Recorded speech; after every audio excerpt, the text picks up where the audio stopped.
So these days, especially in Europe, you probably can't talk about web design and websites without talking about EU and GDPR requirements. Basically everything to do with your privacy and to do with cookies on your browser. Now, cookies are necessary in order for websites to work, and some cookies make your user experience much smoother. They remember who you are when you go back to a website. They maybe remember you so that you can stay logged in. They also may suggest things that might be of interest to you, but the downside to that is that they can be abused. And the idea that the EU have had is that they will be able to legislate for this. So it's a complicated subject, and I'm not going to go through it in great detail. But you are required as the owner of a website to make sure that you meet the legislative requirements of the EU if you have people in the EU visiting your website. So I think the best thing to do is go to this website, gdpr.eu/cookies. And in there, it'll give you all the information you need. That'll be a fun afternoon. Understanding what it is that cookie compliance and e-privacy regulations require of you. So there's that, and they also, it looks like they have a checklist here.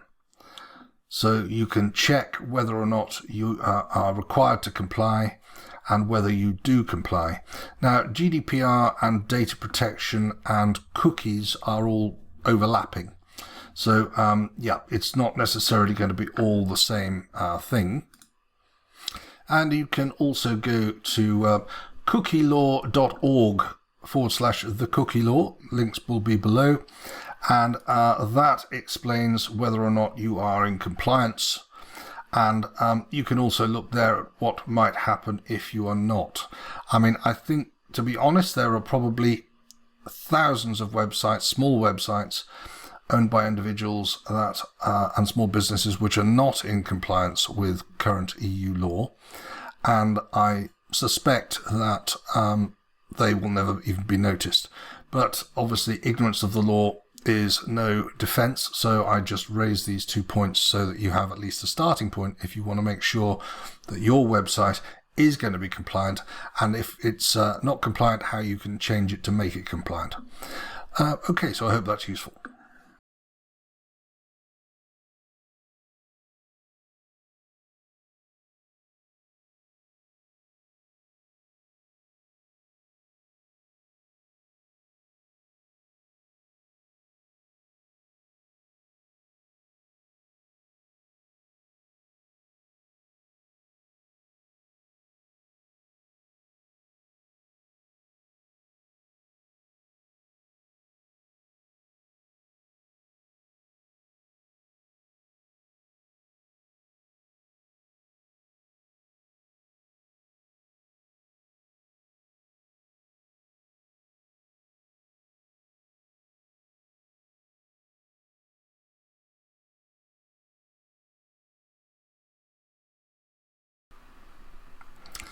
So these days, especially in Europe, you probably can't talk about web design and websites without talking about EU and GDPR requirements. Basically everything to do with your privacy and to do with cookies on your browser.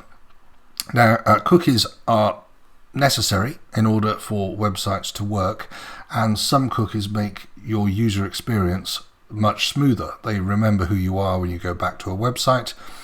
They maybe remember you so that you can stay logged in. They also may suggest things that might be of interest to you, but the downside to that is that they can be abused.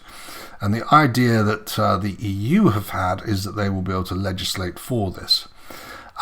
So it's a complicated subject, and I'm not going to go through it in great detail.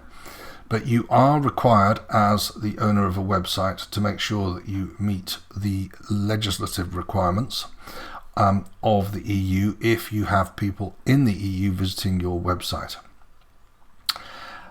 So I think the best thing to do is go to this website, gdpr.eu/cookies, and in there it'll give you all the information you need. That'll be a fun afternoon. Understanding what it is that cookie compliance and e-privacy regulations require of you. So there's that, and they also, it looks like they have a checklist here. So you can check whether or not you are required to comply and whether you do comply. Now, GDPR and data protection and cookies are all overlapping. So yeah, it's not necessarily going to be all the same thing. And you can also go to cookielaw.org/thecookielaw. Links will be below. And that explains whether or not you are in compliance. And you can also look there at what might happen if you are not. I mean, I think, to be honest, there are probably thousands of websites, small websites, owned by individuals that and small businesses which are not in compliance with current EU law. And I suspect that they will never even be noticed. But obviously, ignorance of the law is no defense, so I just raise these 2 points so that you have at least a starting point if you want to make sure that your website is going to be compliant, and if it's not compliant, how you can change it to make it compliant. Okay, so I hope that's useful.